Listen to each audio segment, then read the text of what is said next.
جس دن ہم قوم کو حضور کی سیرت سنانے میں کامیاب ہو گئے نا، اس قوم کو جینے کا سلیقہ آ جائے گا، انہیں زندگی گزارنے کے ڈھب نصیب ہو جائیں گے، انہیں سمجھ آ جائے گی کہ معاشرے کے اور سوسائٹی کے اندر سکون سے، چین سے، وقار سے کس طرح رہا جا سکتا ہے اگر ہم کامیاب ہو جائیں۔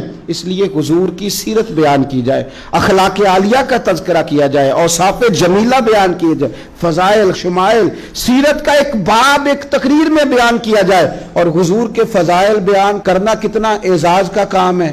آپ قرآن پاک پڑھیں نا، رب نے اپنے نبی کے فضائل بیان فرمائے، لقد من اللہ علی المؤمنین اذ بعث فیہم رسولا لقد جاءکم رسول من انفسکم عزیز علیہ ما عنتم حریص علیکم بالمؤمنین رؤوف الرحیم یا ایھا النبی انا ارسلناک شاہدا ومبشرا ونذیرا وداعیا الی اللہ باذنہ وسراجا منیرا وما ارسلناک الا رحمتا للعالمین۔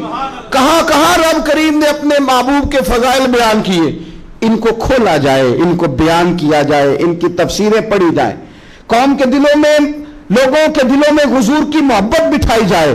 آپ دیکھیے سنن ترمذی کتاب المناقب میں حدیث ہے، حضرت عبداللہ ابن عباس فرماتے ہیں چند صحابہ بیٹھ کے حضور کا ذکر کر رہے تھے، مختلف انبیاء کا تذکرہ کر رہے تھے۔ کسی نے کہا حضرت ابراہیم خلیل اللہ ہیں، جناب اسماعیل ذبیح اللہ ہیں، حضرت موسیٰ کلیم اللہ ہیں، حضرت عیسیٰ کلمت اللہ ہیں۔ باتیں ہو رہی تھی، حضور بھی آ گئے، فرمایا جو تم نے کہا میں نے سن لیا، سنو پھر اعلیٰ وانا حبیب اللہ۔ میں فخر سے نہیں کہتا مجھے رب نے اپنا محبوب بنایا ہے، میں فخر سے نہیں کہتا۔ حضور فرمانے لگے سنو، قیامت کے دن حمد کا جھنڈا میرے ہاتھ میں ہوگا، پر میں فخر سے نہیں کہتا۔